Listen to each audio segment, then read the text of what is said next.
अस्सलाम वालेकुम नाज़रीन। ख़ुशख़बरी, टिन सितारनि जी क़िस्मत चमकण जो वक़्तु अची वियो। हलो त हली ॾिसूं कहिड़नि टिन सितारनि जे लाइ धन दौलत ऐं कामयाबी शोहरत मिलण जो वक़्तु अची वियो।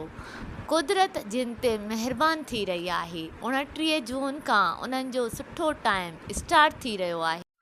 नाज़रीन, 4 नवंबर 2023 ते शनि सेटर्न ज़ुहुल उबतो थी वियो हो ऐं पंहिंजे ई घर में एक्यूरस में मार्गी थी वियो हो ऐं हींअर बि 6 प्लानट मार्गी में अची रहिया आहिनि।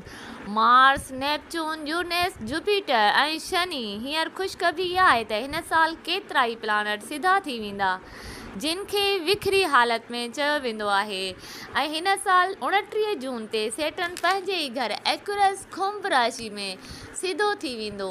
हिन सां टिन प्लानटनि खे फ़ाइदा मिलंदा 29 जून खां। जी हा नाज़रीन, पहिरें नंबर ते आहे एक्यूरस सितारो दिलो, जंहिंखे मिलंदा फ़ाइदा ई फ़ाइदा। पंहिंजे ई घर में मार्गी थी रही आहे 29 जून खां। एक्यूरस दिलो जिन खे पंहिंजे सितारे जी ख़बर नाहे, नाले जे हिसाब सां सीन, शीन, स्वाद ऐं से सां शुरू थींदड़ नाले वारा जेको बि कमु करणु चाहींदा, नौकिरी हुजे या बिज़नेस, हर कम में 29 जून खां मल्टीप्लाई फ़ाइदा मिलंदा। इज़त, शोहरत, तरक़ी हासिल थींदी।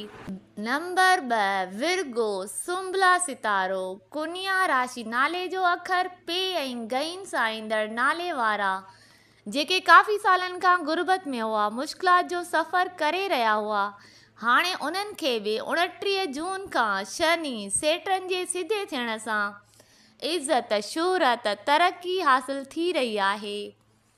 बिज़नेस या कारोबार में मल्टीप्लाई फ़ाइदा हासिल थींदा।